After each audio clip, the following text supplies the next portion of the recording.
Yeah, where can they order? Where can they get tickets online? Well, probably the easiest thing to say is at ciderswig.org.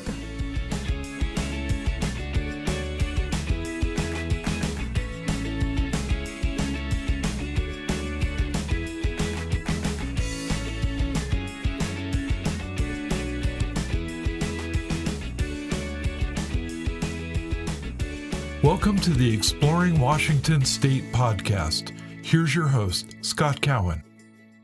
Welcome back to this episode of the Exploring Washington State podcast. My guest today is Dr.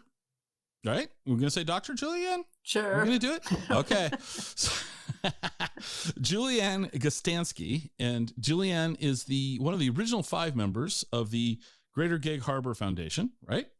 Am I Exactly. correct so far? Yep. Okay. Yep. And today we're going to talk about the Greater Gig Harbor Foundation, but we're also going to talk about what's going to be the 9th annual Cider Swig.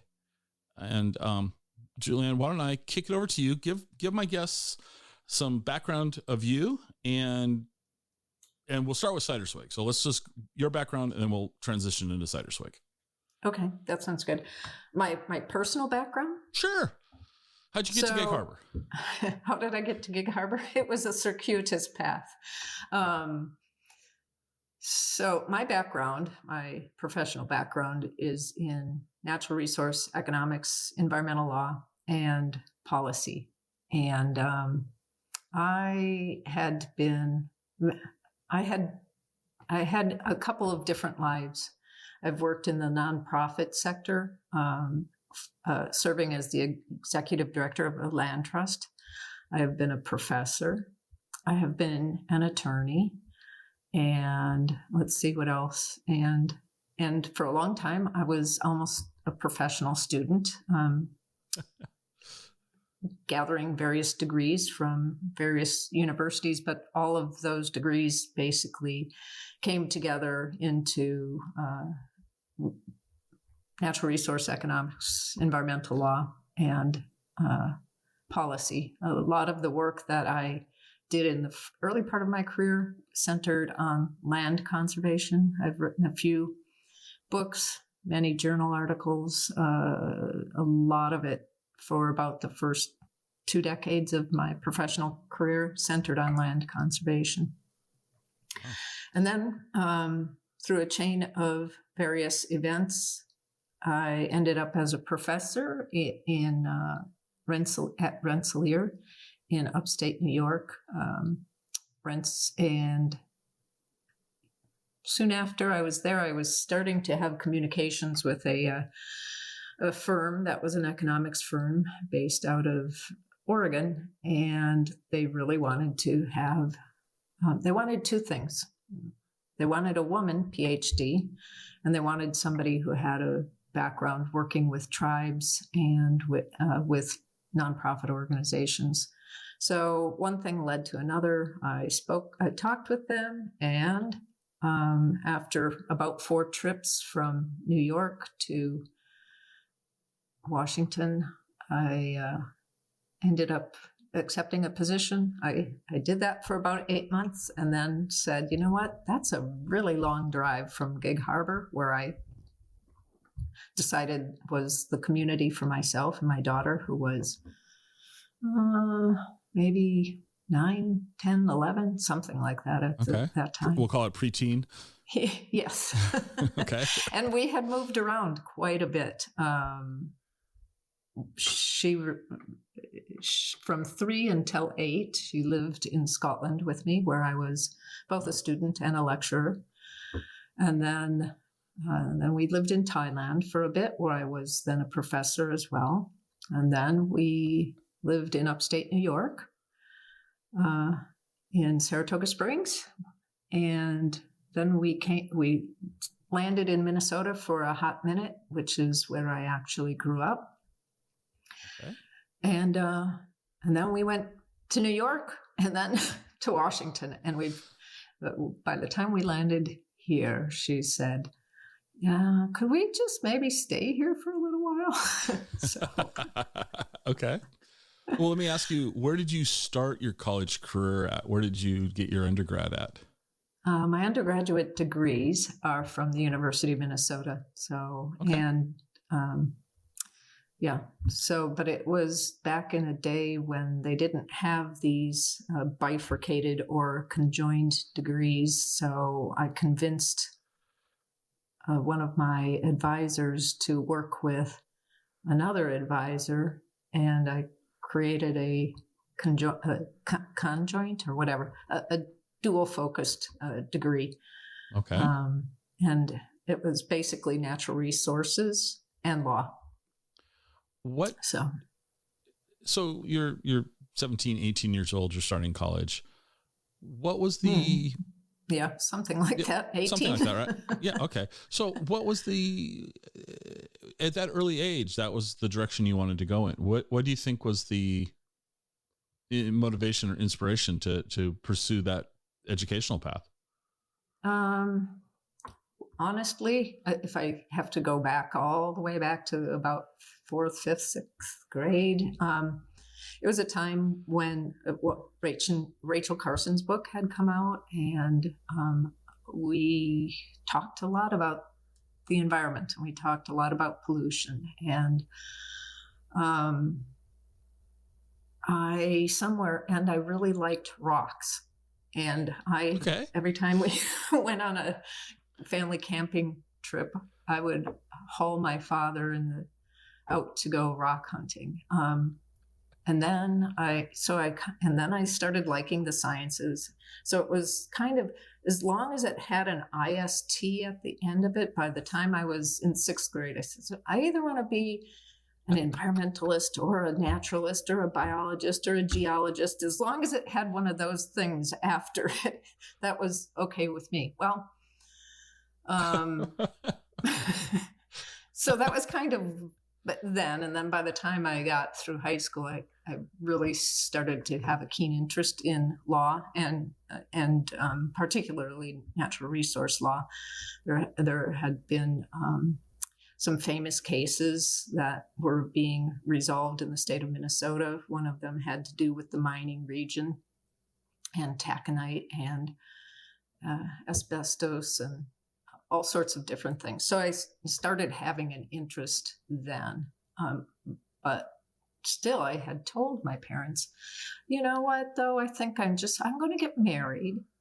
And maybe I'll go into hair, because that's what both of my parents did. And my dad said, no, that's not what you're going to do. I said, well, because I was one of those people, I decided knew what I was going to get married in. I had a longtime boyfriend, and we were going to do this thing. And anyway, my dad said, well, we'll make a deal with you.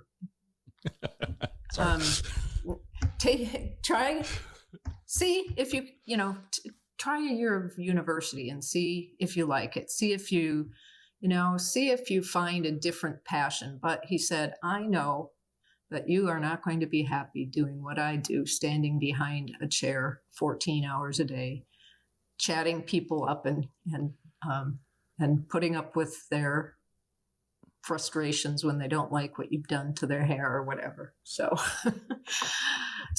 I was kind of like, okay, well, fine, I'll fill out an application, but I'm only going to fill out one application, and it's going to be to the University of Minnesota, which at that time had just started a program for paralegals, legal assistant. So I said, okay. So I'll fill out an application, and I got accepted. And then, well, the rest is kind of history. I buzzed through that, went to school every quarter that I possibly could, summers included, did get married, but I did not go into hair. And and then, by the time I was done with my second year, I basically said, this is exactly what I want to do. And I needed to get 2 people to basically sign off on my proposed strategic plan to get this dual degree. And And so it happened. Wow, that's okay. So that's all, that there was a lot of drama and other things in the middle. Of course, but see, so it's a couple of, these are the takeaways that I pick up from that. Number one, you're not the first person to be on the show that goes and says it something like this. And I'm kind of teasing you, so don't take me seriously.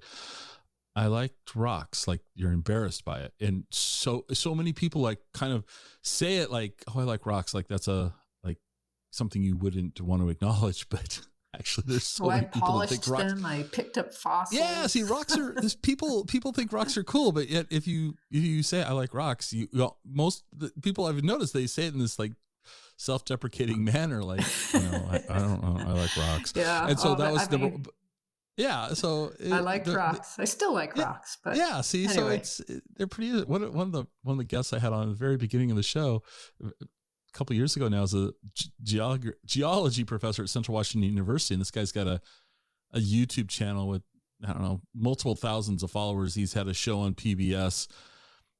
And is it called I Like Rocks?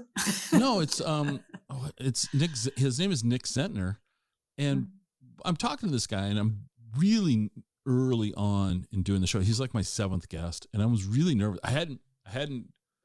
Well, really quickly. So now, like, you and I talked on the phone before we do this, we kind of have a little familiarity. I didn't do that. Well, this guy, basically, we get on the call like this, and he goes, "Okay, let's go, hit record," and I'm like, "Oh." And he just kind of took over because he's very comfortable in front of a camera and a microphone. And we're talking, and we're having this hour-long-ish conversation. And during one part of it, he's talking about, have you been to the enchantments? Okay, you've been to the enchantments, right? Okay. So he's talking about the rocks from the enchantments coming from down in Baja, California originally. And I went, whoa, wait a second, stop. He goes, "Oh, you're listening." And so he's talking about how, through millions of years of the Earth's shifting, those rocks that were originally created down basically in Baja, California, if you will, have been pushed up north, up into Canada in some ways. And I just thought that was fascinating. Here he's making rocks it's fascinating. So it's interesting. Yeah. It was probably I was a little bit obsessive compulsive, but I had a rock tumbler. I made jewels. One camping trip, we were in Montana, and I was hell-bent to find a Montana moss agate. And we got into this campground right around dusk. My parents said, "Well, we really need to have some dinner first." And I was like, okay, well, I also have 2 siblings, and they were younger. I was probably around 12 at the time. And so we have dinner. It's getting darker. My dad said, "Oh, yeah, it's no problem. We'll go." The park ranger had told him kind of where to go to find these treasured Montana moss agates, but we had to go down to like a stream bed. We had to climb through a barbed wire fence to get there. And we're down there just with a flashlight and a bucket. And suddenly, out of absolutely nowhere, we hear this moo, just like mooing.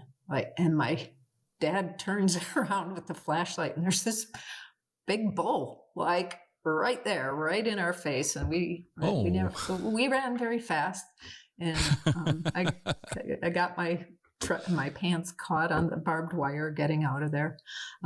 Probably would have been fine if we just stayed still, but we didn't. And so we kind of got chased away.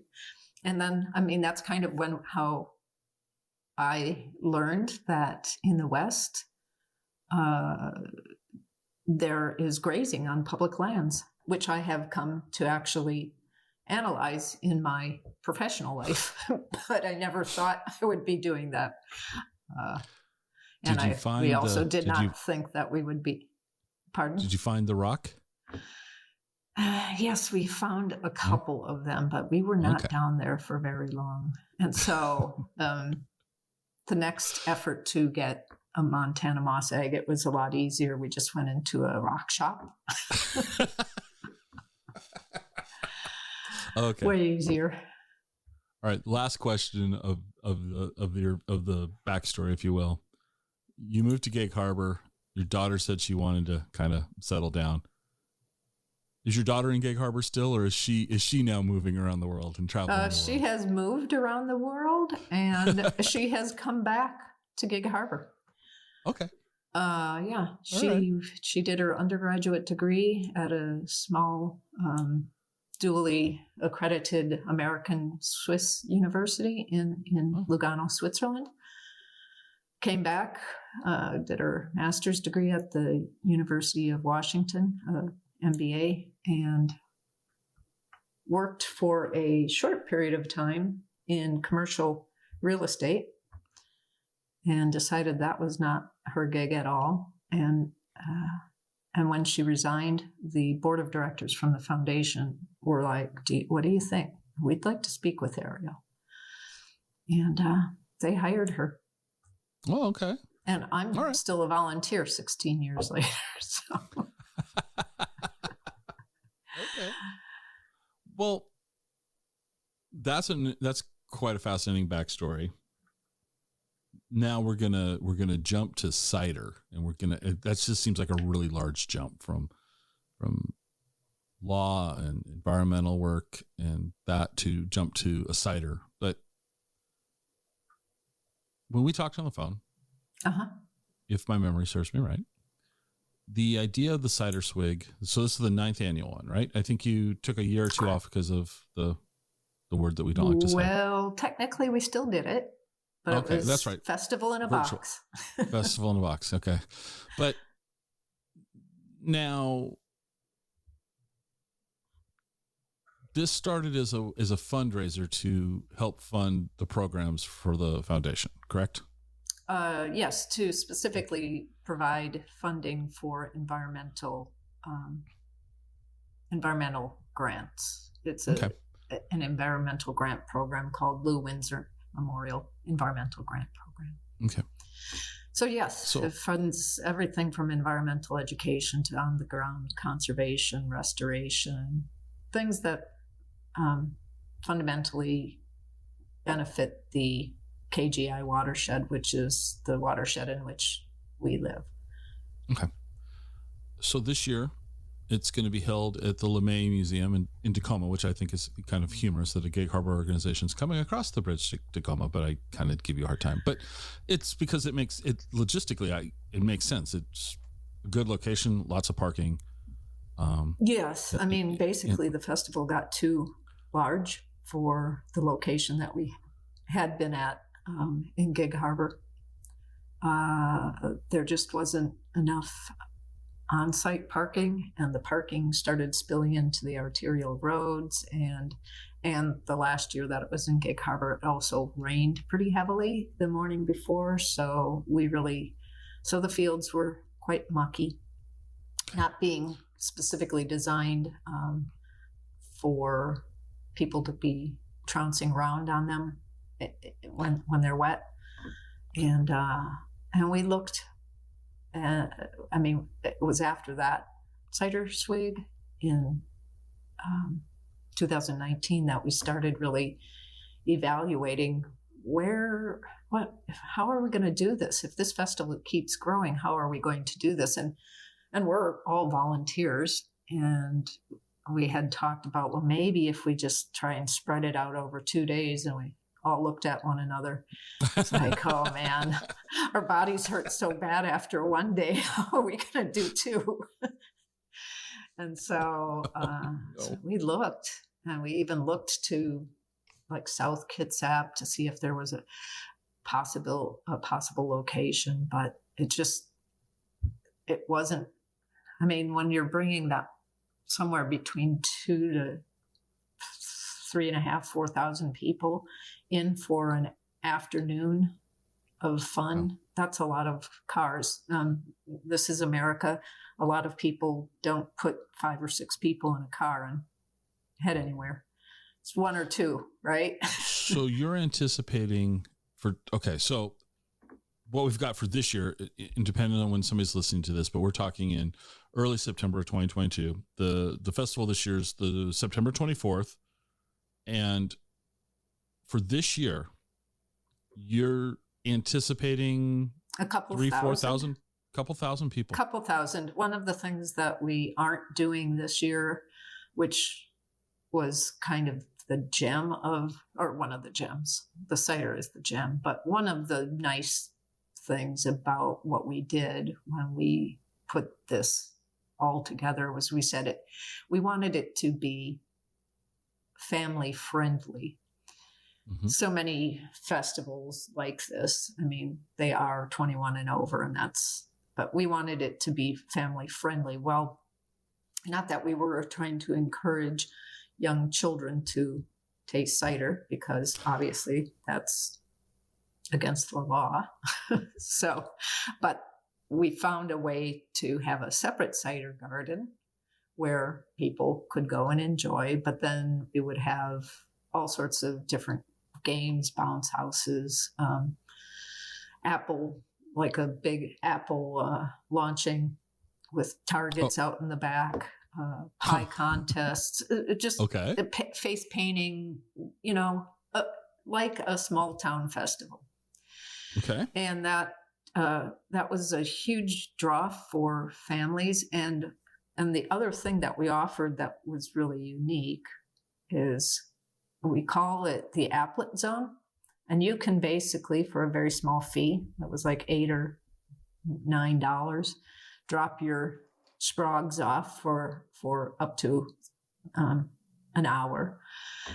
And you can then go to the cider garden, and then you can come back and pick them up. And while they were off doing their thing in the applet zone, they would be playing games, doing face painting, having a snack, whatever.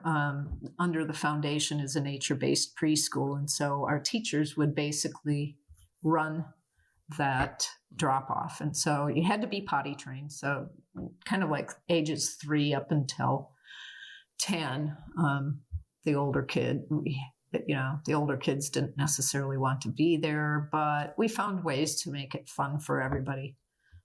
Okay. And so are you doing that this year, or we are not doing that this year. Okay. Just out of caution, really, and trying to, kids are kids, and there's so many touch points. And we thought, well, we just don't, we don't want to be a place where there's all sorts of super spreading happening. It may happen anyway, I don't know. But we just thought this would be a safer path for the first year back. All right. Well, let's kind of got ahead of us here. So let's talk about the history of the Cider Swig. So how did your organization come up with the idea, and how is the festival changed over 9 years? So, it's grown. Yeah, it has grown quite a bit. I think we had 600 in our first year, something like that. Okay. Well, the idea basically was spawned out of a spawned. It was spawned out of something that I saw in a air flight magazine while coming back from Pennsylvania, which is where I actually worked in the land conservation field for a long time. And they were just starting a new festival, and it was called Pour the Core. This is a cider festival. I'm like, we can do that. We had helped to start the Gig Harbor Beer Festival, but that took a different path. And we said, well, we still need to do something to raise, at least $20,000 or $30,000 so that we can continue this grant program.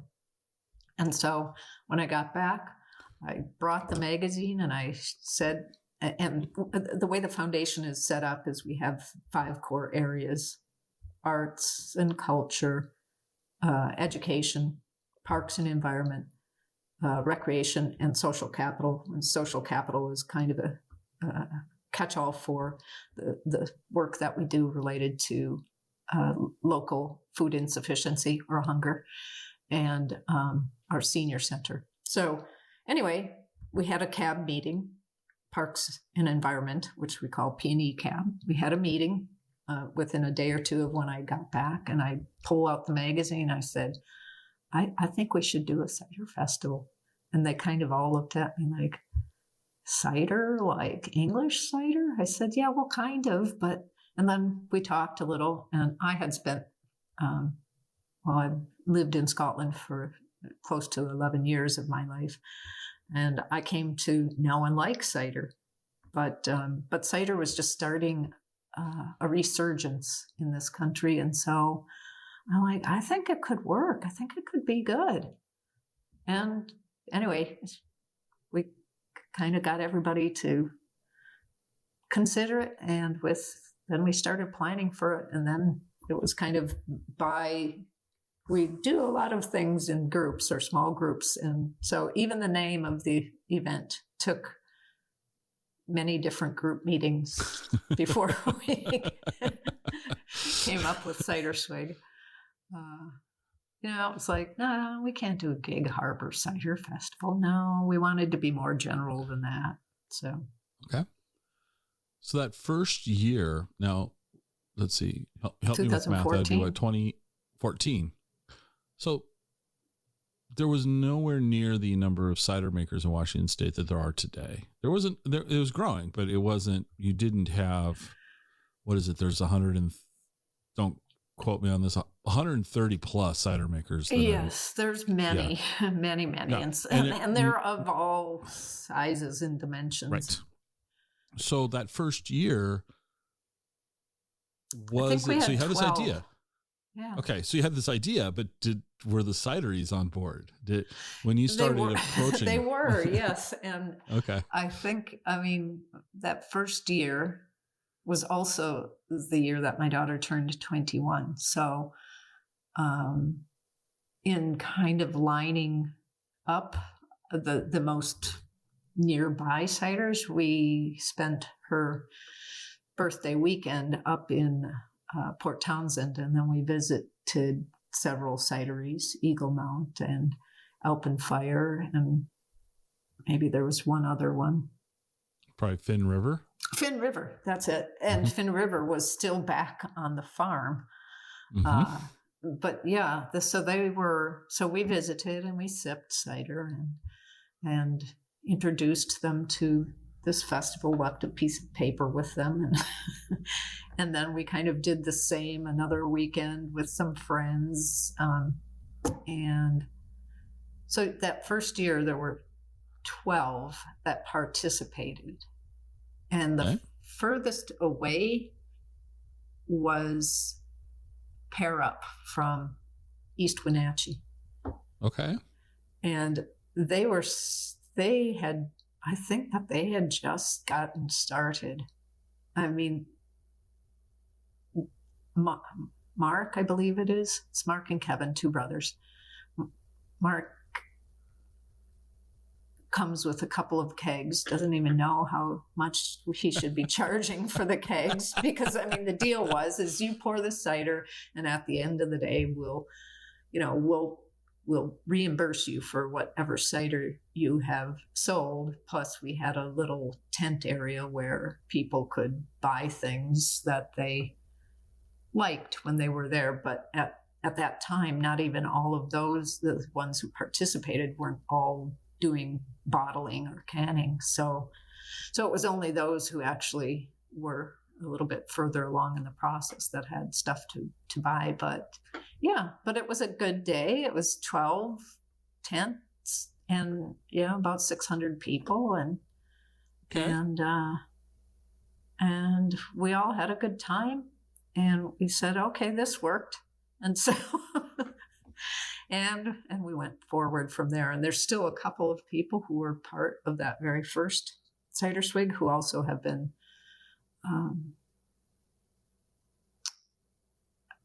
involved in various levels with the formation of the organization.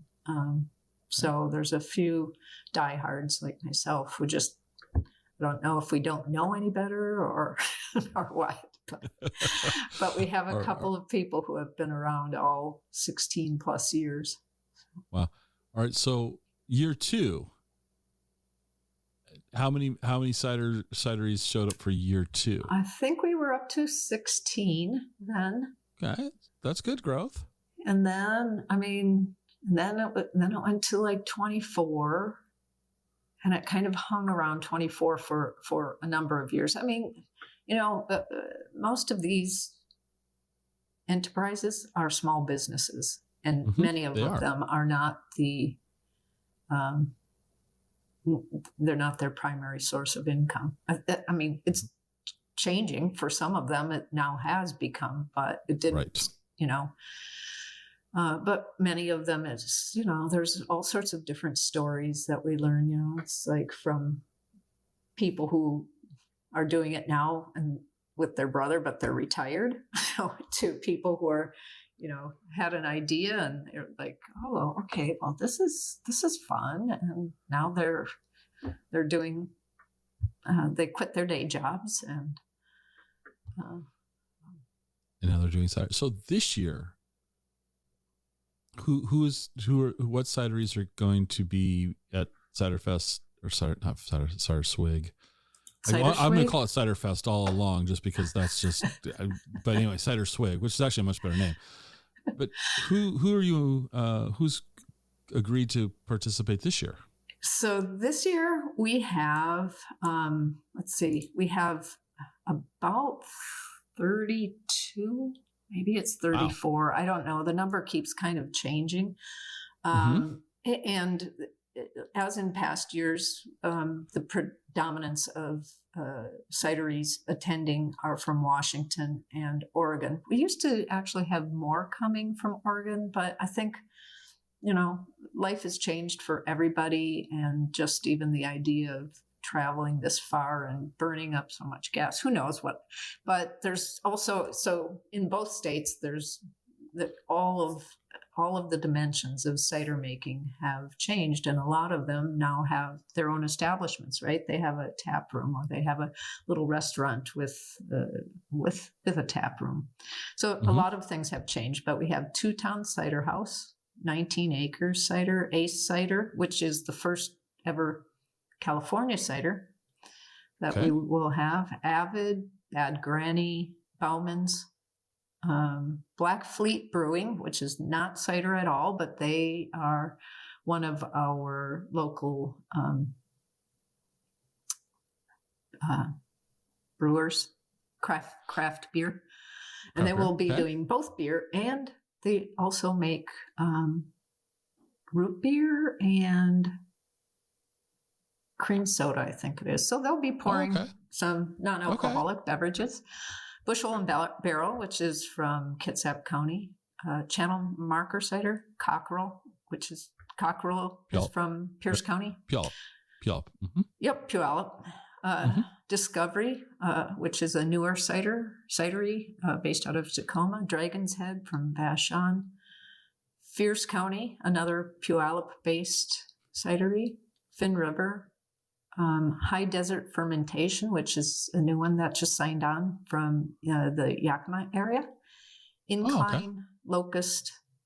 We have one distiller, Mastro Giannis Distillery and Winery. Yep.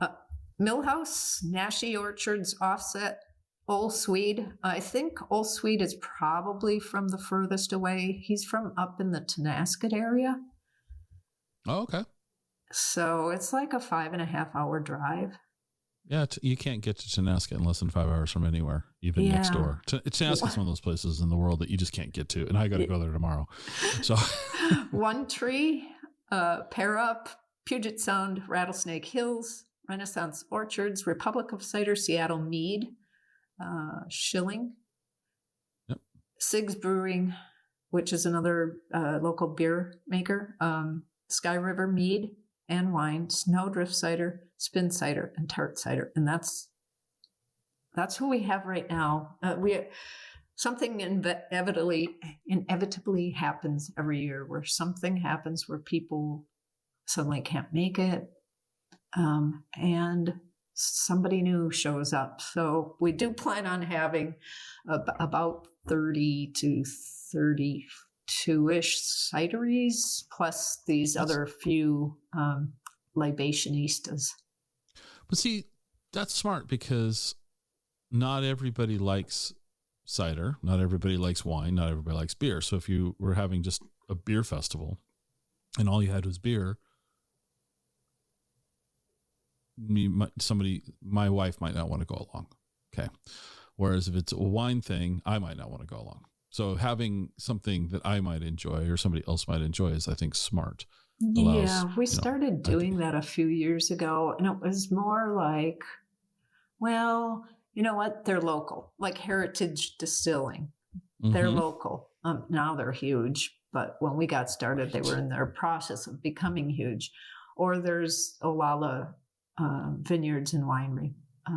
There was a few local things that we said, well, let's at least, they're local. So let's let's ask them if they're interested. So we started it a few years ago, and it's never quite the same mix of folks, but we have some cideries who are in our 100% club. So that's pretty cool. Yeah. So who's in the 100% club? Pair Up is Dragon's Head, Fin River. Who else? Snowdrift. Okay. Trying to think. I don't think Two Towns. Portland Cider would have been if they were in this year, but they're not. And One Tree missed a year, so they don't get counted. I think that's it, basically. But still, they wouldn't keep coming back if it wasn't good exposure for their product. Yeah. And so if you're expecting 2,000 people to come through and you're going to have, let's say, 32 booths of beverages, you're also having food. Yes. Music. 8 food trucks. 8 food trucks. Everything from kind of classic burgers to we have Uncle Mike is bringing Filipino comfort food. Starvin' Marvin hot dogs, barbecue, Polish cuisine on wheels. I am going to have to test their pierogies. Wait a second. So real Polish cuisine. Yeah, the food truck is called Polish Cuisine on Wheels. Pierogies, kielbasa. Maybe they'll have stuffed cabbage. I don't know.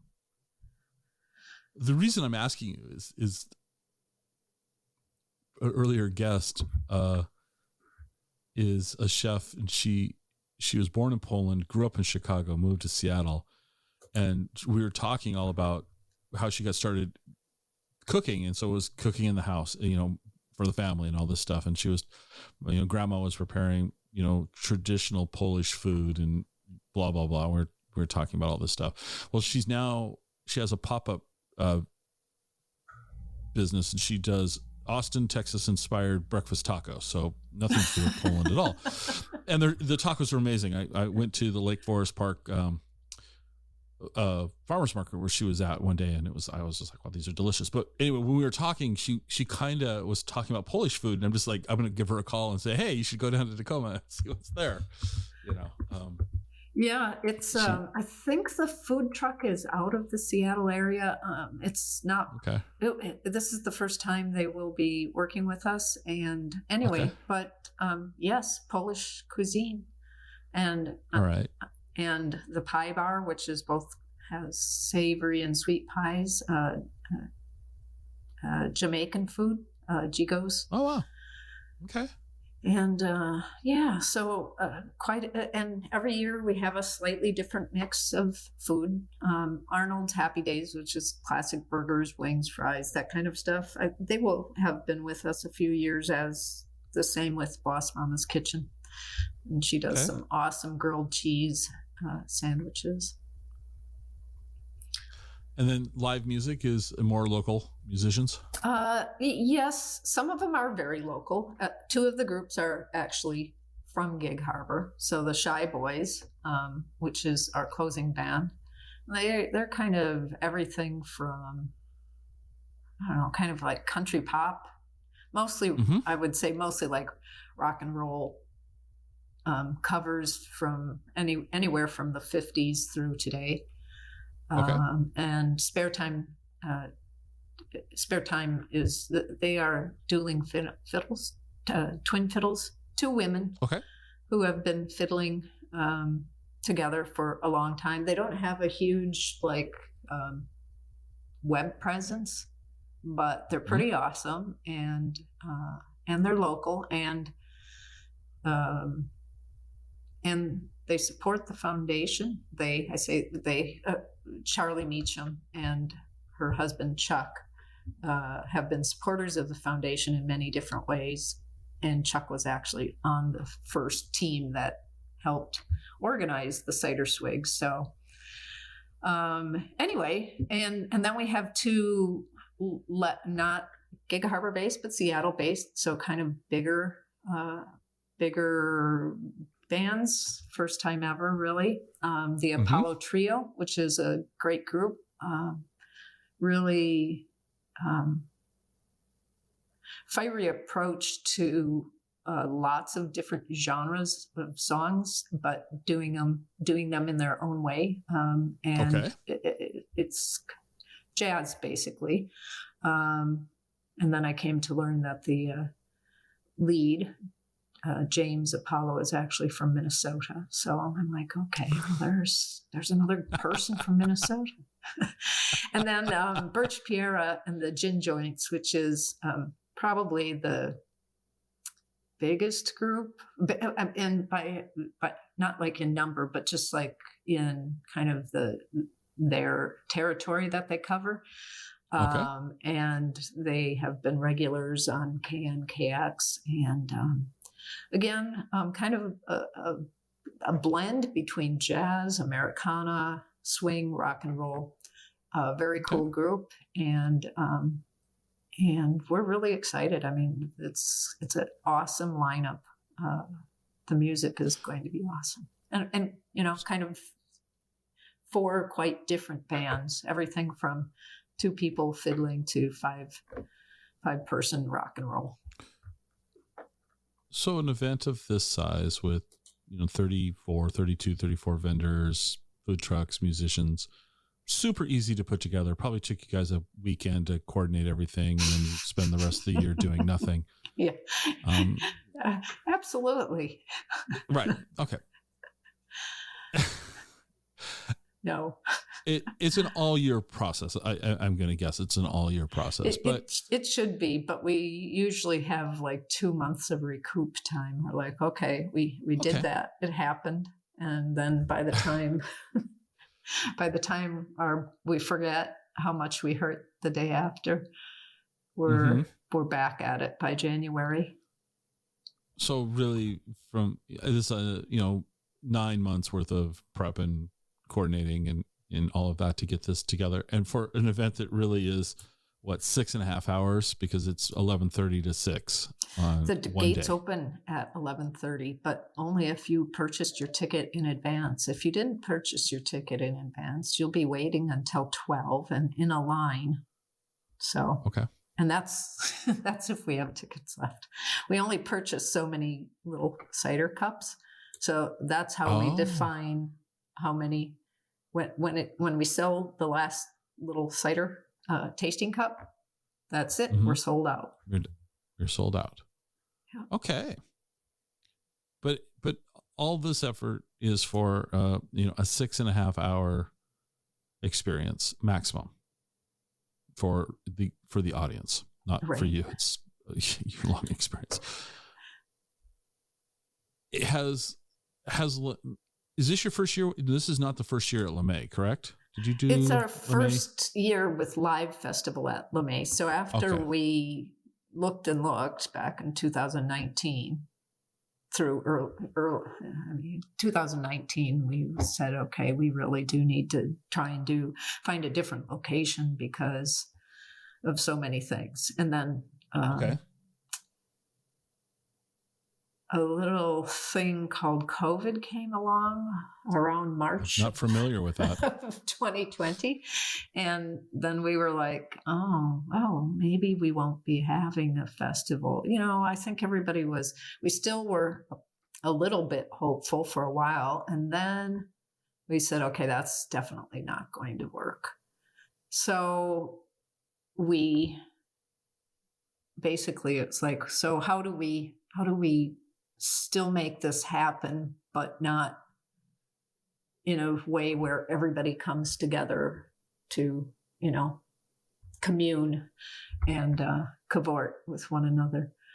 And so we came up with the Festival in a Box. And so we had already signed a contract with LeMay to do the festival there. So in 2020, what we did was we said, we basically contacted our cider makers and said, this is our plan. Who's in? And so then we created like 2 or 3 different sizes of kits. And then we also contacted a local barbecue place and a local caterer who's been so good to us over so many years. And we said, we have no idea how many kits will sell. We have no idea how many people will sign up to either get a barbecue meal or a charcuterie board, but this is our plan. And so they came along basically. And so, it was kind of, you could go online, order the size kit you wanted. And if you wanted to have an add-on meal, then you just drive through, pick it up, take it home, and celebrate cider at your house with your friends and family. So this is me just guessing. I'm going to guess that the two festivals in a box were not as successful. Not as many people participated as would attend a live event. Correct. That's my guess. I mean, I think But were they? Did you feel like they were successful? We felt they were successful in a couple of ways. We were still able to put money into the environmental grant program. So we were still able to award grants, which that grant program has historically also been jointly funded between the foundation, Pierce County, and Peninsula Light was actually the founder of it. So like a lot of things that now happen under the foundation, they had a life that started somewhere else. In any case, we now manage the fund and the grant program. So I can't remember where the question started, but yes, we were successful in that we were still able to carry out the intent, and we still helped these small businesses who were, if suddenly you're even if you had a tap room, those had to be closed, right? Well, absolutely. No, everybody was down. And the caterer, so you're not having parties, you're not having, and the barbecue joint, pretty much you had to figure out a new way to do things. So we felt like we were helpful in that regard. A little bit anyway. So the most overused phrase of the COVID experience is we pivoted during COVID. Yes, we did. Pivot. But what's been interesting to me as I continue to have conversations with people like yourself, not saying that COVID wasn't devastating, it absolutely was, but people's response to COVID, things that have come about that are positive, have been really interesting in so many ways. Businesses that they were forced to go online, let's say. It was a matter of, not because they wanted to, it was a matter of survival. And now their online presence is probably a bigger revenue generator than their brick and mortar location. Or how musicians started releasing music differently to stay relevant and stay practicing their craft and trying to stay, Right. afloat financially. All these things that people did across all sorts of different genres, Right. and that's fascinating. But this year, you expect 2,000 people ish. We're just gonna, depending on how many little red. I'm joking. We're gonna call them little red Solo cups. They're not. They're not those, but it's a mini wine glass, basically. Mini wine glasses. Okay. So the collaboration, you're using LeMay's facilities, not the museum itself, but you're using the outdoor part, correct? Correct. Yes, it's on Hobb Field, which is actually specially designed to withstand the kind of wear and tear that having like a traveling car show, and right. It has special grit, even though it's grass, it's got special gritting, and the water flows through and down into basically a system that cleans the water and pumps it back to somewhere else. But so from that standpoint, we don't have to worry about that mud situation if it should rain. The field is, it's very specifically designed to withstand cars and trucks and a lot of traffic. A lot and more weight than yes. a few kegs of cider. Does the event? Is there a way? Do you anticipate, since you're doing this, but do you anticipate people going from Cider Swig into the museum and checking out the cars, or vice versa? So. I mean, that's one of our deals with the with LeMay, is that you can actually get in conjunction with our event, you can get a reduced fare. Okay. Museum pass, $13.50 versus $18 at LeMay's door. Okay. And those they if you actually decide, well, maybe not today, they never expire, but it also allows you to go inside and use the bathroom as opposed to the porta potty. Well, and the one downside that you've overlooked, though, is you're not allowed to take cider into the museum. You Correct. can't go walking around and looking at the cars while you're sipping cider. That's just not going to be allowed. No, that is not going to let you have that fun. Yeah. Okay. So but we have other kinds of fun. Like we have Battle of the right. Pies, and we have Hammerschlagen, and Apfelweinkrug. So we're gonna put a pin into the Cider Swig. So before we continue on, what else about the Cider Swig should we bring up, if anything? And where can people find out and get tickets ahead of time? Because you're kind of doing that scarcity thing and saying you might sell out at the door. Yes, we typically reserve only 200 tickets for at gate for day of. Okay. And we're planning on a sellout based on current numbers. That's great. So what else should they know? Well, where can they order? Where can they get tickets online? Well, probably the easiest thing to say is at ciderswig.org. The festival got so big that we thought it really deserved to have its own website. Okay. Otherwise, you can go to the Greater Gig Harbor Foundation's website, and we have a page dedicated to the Cider Swig there. If you're on Eventbrite, you can simply type in Cider Swig and it'll pop right up. Okay. So that's where you can buy tickets. And we'll put links in the show notes for this too. So, okay, great. So what I'd like to circle back to is the Greater Gig Harbor Foundation. What was the motivation? So you're one of the original creators of this. What was the original group's inspiration and motivation to start a foundation?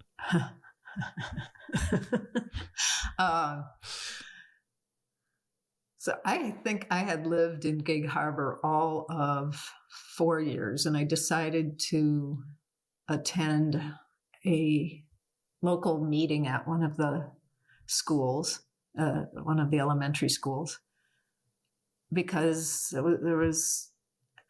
we were just newly having a park district. I believe it was in 2005. The voters of the Gig Harbor area basically voted to have our own park district. And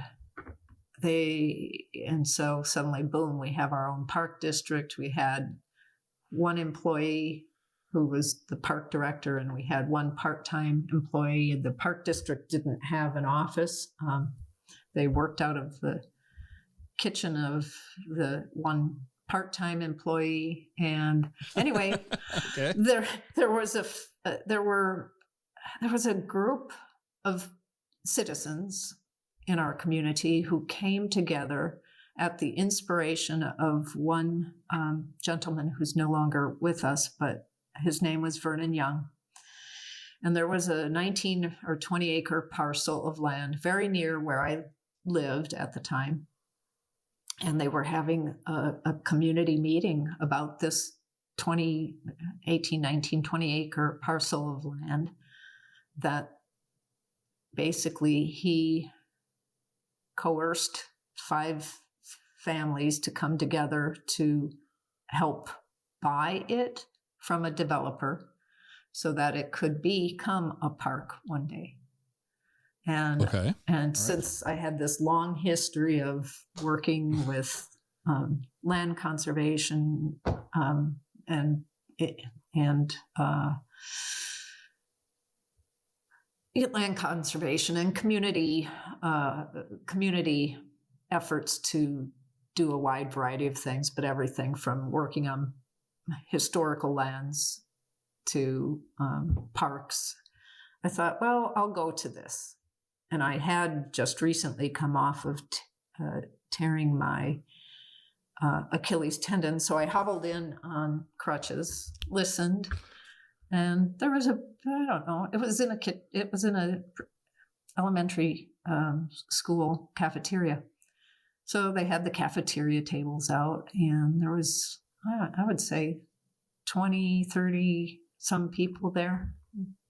And they were talking about the vision of this park and these people who bought it with this idea that in 3 years they'd get their money back out of it because it would become owned by the park district.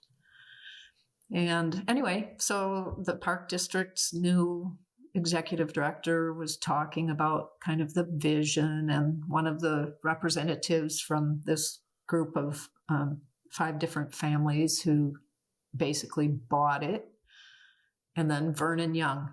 They all kind of talked about it, talked about the vision, and there was a brief discussion about potentially forming a foundation. Does anybody know how to do that? I made, I guess, a serious error in raising my hand. And I talked a little bit with the kind of, we're doing some roundtable discussions, just like, what do we, well, at the time they were very focused on making sure that there were additional fields like ball fields and soccer fields, because this land was actually in the most densely populated area of the unincorporated area of Gig Harbor. There isn't a ball field, except for at Artendale Elementary School, there isn't a ball field or a soccer field or anything within this part of Gig Harbor. And so it all seemed to make good sense. And anyway, so it was, by the time I got home, about 15 minutes later, Vernon Young called me and talked to me for about 45 minutes. And one thing led to another. And then we were having meetings every week. Then by March, we decided we were going to start a 501c3 foundation to help raise the money to acquire this parcel of land. And that's how it all started. So And And we were all today- volunteers, and I worked to do the incorporating of the 501c3 papers, and we had a small board of 5 people, I can't remember. Enough to have a board, but we also had a good group of people who were very interested in making this all happen. And we met for a long time, it was almost every week, and then it was like every few weeks. And then how are we going to raise, basically we said, okay, we'll raise $500,000 to match an RCO grant that we helped put together. And then if we get the RCO grant and the $500,000 from this brand new organization that hadn't ever worked to raise a penny, then the park district only had to come up with $235,000, and boom, the deal was done. And it happened. So, what is an RCO grant? The Washington State Recreation and Conservation Office. So you have to, basically, you have to have matching funds. Okay. And so this wouldn't have come together if your fledgling organization wouldn't have been able to fundraise $500,000. Well, yes. Basically, the park district would have had to. The park district was brand new. They would have had to figure out how they were going to get money out of a budget that they really hadn't yet had in place. And so let's jump forward to now to 2022. What is the Greater Gig Harbor Foundation involved with? Well, so we're 16 years old this year, and over the course of time, we've evolved significantly. We started out being quite specifically dedicated to things that were tied to parks and the environment.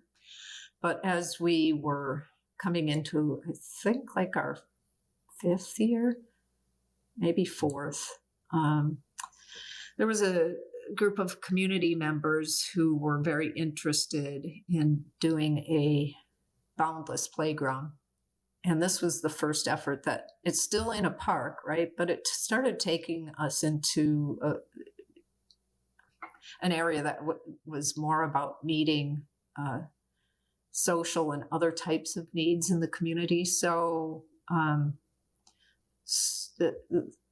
we worked. The park district said, well, we have a site and we were going to, we were just going to do a regular playground, but we have this group of, I'm just going to call it out and say group of moms, because it was a group of mothers who had children of varying abilities. Some of them had cerebral palsy. They were in wheelchairs, or they had sensory disabilities. But they were some autistic. So they were kind of all over the board. And a boundless playground is about enabling children of all abilities to get inside the playground and play alongside one another, learning from one another. So you have children who are who have varying abilities playing playing alongside their peers, basically. Right. Okay. Yeah. So we during the middle of that effort, we started getting lots of then different questions about, well, would your organization, what about this? What about this? What about this other thing? And so we revised our name, having started as PennMet Foundation. And that was not because it was in any way tied to the park district, which was Peninsula Metropolitan Park District. It was more tied to a historical name for this region, which was the Peninsula Metropolitan region. And so we were always getting confused. People would call and think we were the park district. And we were like, no, but we raise money for them. So we became the Greater Gig Harbor Foundation. And then we did in 2011 and 12, did a big like community visioning multi-year process with 35 or so different organizations and entities involved, which basically moved us into the shape that we now are with the 5 different core areas that we focus on. And we kind of cover the gamut of things that make a community a good place to live, work, raise your family. The things now under the foundation, we have a nature-based preschool. We have an environmental sanctuary project that was actually started by a group of retired people who live in a special retirement community here in Gig Harbor, Heron's Key. And then we have a senior center under the foundation. We have an environmental program called EnviroCorps, which actually was another effort that was started by said Vernon Young. When Vernon passed away fairly unexpectedly in, I want to say it was 2015. His family really wanted to make sure that EnviroCorps carried on doing the types of things that he was so passionate about. So it's trail maintenance, road cleanups. We do invasive species removal on properties. We've done some very massive cleanups, removing over 2 tons of garbage and human waste from a homeless encampment, cleaning it up and restoring it. So EnviroCorps does a lot of different things. We're working on a kind of a secret project, and we'll be doing a local cider with Locust Cider, which is now based here in Gig Harbor. So it's going to be a community cider project. Okay. Lots of different things we're involved in. So we've moved in many different ways to try and help meet diverse needs in our community. So what do you anticipate the future to look like for the organization? What's on the, I mean, you've already just kind of disclosed the secret cider, but what's a 5-year road plan look like? Well, one thing that we've been working on already for 5 years is what we call the community campus. There is a landowner here in our community who has offered us this once-in-a-lifetime, really, opportunity to move the foundation's offices and our nature-based preschool to a property that he bought in the end of 2017, I think. Okay. And that's been interesting. I mean, working to basically take almost 9 acres of land and 2 old homes and repurpose them for the nature-based preschool, and then learning gardens and the office and information area for the foundation has taken us down some pathways we never imagined going with our county, but we think we're there. We went through a conditional use process, and we have a plan for a community campus that will serve our community forever. So. That's great. All right, that's wonderful. What about Cider Swig? What's the hope for Cider Swig moving forward? You may hang up on me when I ask this question. Do you think you might turn it into a semi-annual event? Well, probably no, because one of the things that came out of the pandemic period was this effort to still try and raise enough funds for the environmental grant program. So we broke after one learning experience where we said, okay, that wasn't quite enough money. So in 2021, when we did think we were going to have a festival, and then suddenly we're like, oh no, we're not going to have a festival. We broke that into basically something that we did in the early part of July, and then we still did the drive-through cider swig. Mm-hmm. And so the thing that the first year we called it Summer Swig in 2021. Then we said, well, that's getting everybody confused, especially like we're asking for sponsorships or grants or whatever. And they think that we're still talking about Cider Swig, and we're talking about a whole new different event, kind of the same, but different. And so we evolved to this year, in our first year of live events again, it's called Summer Sips.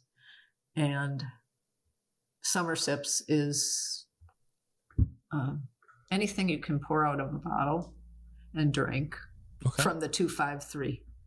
So we had kombucha, we had some beer, we had wine. 3 different wineries participated. We had mead, we had cider, and what else? Well, Black Fleet also did their cream ale. Cream ale? Okay. No, not cream ale. Cream ale is a beer.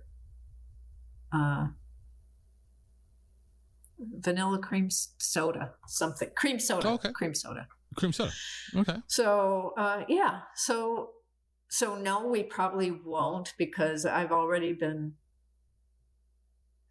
acquisition has already been made that I created yet another event for us. It's like, I didn't create it. And we all said it was good and it worked and everybody liked it. So just to clarify, so that anybody in your organization's listening, is it a correct assumption that I'm going to make here that not one person does not have the ability to sign the entire group on for an event? Correct. It has to be voted on. Yeah. See, so you didn't do it. I didn't. They said, you cannot be held responsible. No, it was like, Summer Swig was a hit. Let's do it again. But when we come back, I was like, okay. So it's different in that it's held in our Uptown Gig Harbor area, which is basically a small shopping plaza area. And then we had live music, and it was 12 to 7. And we worked with the restaurants in the area to work out a deal where basically they gave us a portion of like 10% or 20% of proceeds if whomever came through and had a viable ticket to Summer Sips. Okay.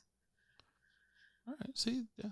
So we tried to help make sure that we weren't too impactful, on everyone, but it was a good event for first year live, and we vowed to do it again. But somebody told me I created a new event. I said, no, I only renamed it.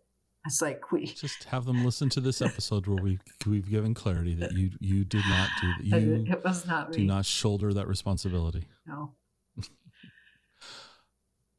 So I got to ask this question. I ask all my guests get this question. Coffee, Gig Harbor, where to go? Coffee, Gig Harbor, where to go? Well, Cutter's Point, probably. Okay. Are you a coffee fan? Yes. You can come to my kitchen and you will see. Okay, so if you go to Cutter's Point, what would be the beverage that you would most likely order? Well, I'm kind of, I don't order things with a lot of stuff in them. So I either go for espresso or Americano. Okay. I'm just right. As you should. Yes. I don't need all that other don't stuff. Apologize. That's coffee as it should be consumed, in my opinion. Okay.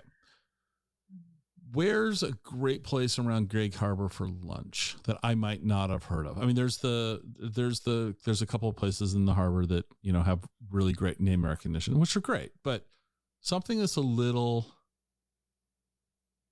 you got a secret little place that's I don't know if it's good to go? secret, but there's a new Thai restaurant that is awesome. I don't know how much of a secret it is. Well, hopefully it's not a secret because it won't be in business if it's a secret. Yeah, they do need publicity. It's called Gig Harbor Thai Cuisine, and it's actually fairly near the long-standing Thai hut, but it moved into a place of the former Marketplace Grill. And their food is awesome. I mean, and I love Thai food, so I was pretty inspired. Okay, so it stands up. All right.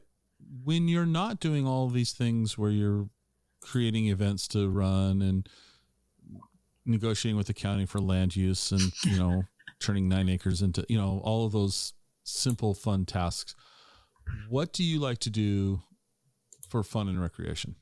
Well, I play squash. I still like to play squash. Okay. It's getting a little bit hard on my body as I get older, but I do that. I kayak. I go hiking. I live on a little piece of water, which if we get our boat out at just the right time of day, we can get under the road and out into the sound. Okay. So yeah, I love to travel, but sometimes COVID has kind of changed that. And anyway, traveling doesn't seem like fun anymore. It's not as much fun. The logistics of transportation that's changed in a negative way because of COVID. And I did a lot of I wouldn't exactly say it was traveling. I did a lot of flying back and forth between Minnesota and Washington during the pandemic because my sister was very sick, and it was not at all fun. No. Traveling 3.5 hours with your mask on, suddenly, being in, even if you could get a first class seat, it really didn't matter. You had a bigger seat, but you had no food. Yeah, you had no food. You're still wearing a mask, and you're still breathing recirculated air, right. And there's not a it's not a calm, we were supposed to go to a wedding in Thailand, and then we're like, okay, though that's not going to happen because I'm not going to spend basically all of my time in quarantine. Right. No, that's not. All right. So I have I'm experimenting with to wrap up questions. So the standard wrap up question is, what didn't I ask you that I should have asked you? Gosh, I don't know. I don't know. Maybe the question everybody else asks me, are you nuts? Like, do you sleep? Well, the risk of asking that question. I actually have my own firm. This is stuff that I do as a volunteer. This is all volunteer work, right? Everything we've talked about is volunteer work. But see, here's the thing. If you ask a busy person that question, there's not even 50. There's a risk of offending them. Are you nuts is not something you say in polite company to somebody you don't know very well. But since you've opened the door, how do you do it? How do you keep lots of everything? Lots of coffee. Okay. Because it sounds like you're spinning a lot of plates. Yeah. I mean, coffee, I guess the ability to still function semi well with little sleep. Okay. All right. So then the last question. Now play along, please. Cake or pie, and why? Well, if I answer cake, it's only because I like the frosting. Because I don't eat the cake. Okay. So I guess pie. Okay. And berries. I love berries. Why? Okay, so let me ask you this question. You don't eat the cake. Why? Because I like that really horrible high sugar frosting.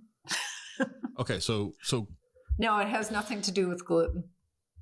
Okay, because all right, so you like frosting? I like frosting, and it's probably the worst part of the cake for you. So.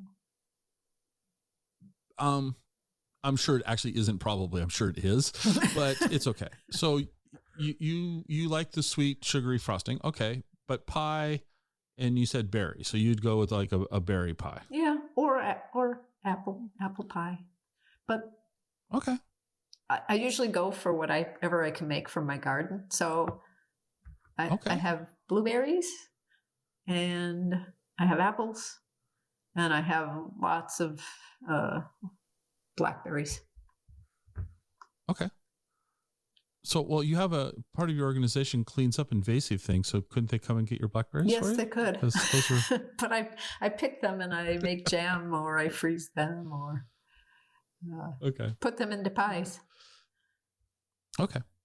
Well, thank you so much for taking the time to chat with me today. I'm looking forward to, I think I on my calendar, I actually have the 24th is a day I can travel. And I think I'm going to do I can't say I think I'm going to do my best, and that's kind of a discount, but I'm going to do my best to attend this year's event. All right. It sounds like, well, it's cider, and that's in my wheelhouse, but you've got food and music. So those are, two other things that I kind of enjoy. And it'd be kind of fun to run into some of the people. Some of your, I think that's definitely been a positive. There's some great characters that we've met along the way. So, and yes, they've the cider industry is friendships. So, yes, the cider industry has some really interesting folks in it. That's for certain. So, because I realized, you were naming names. And I go, I've had them on the show. I've had them on the show. Had them on the show. Had them on the show. I should go see them all. It's like they're all kind of like in one location to go say hi. Right. So thank you for taking the time this afternoon to sit down with me. Well, thank you. I look forward to continuing to follow Cider Swig and your foundation and see how you guys help the Gig Harbor area. All right. Well, thank you so much. It's been a pleasure.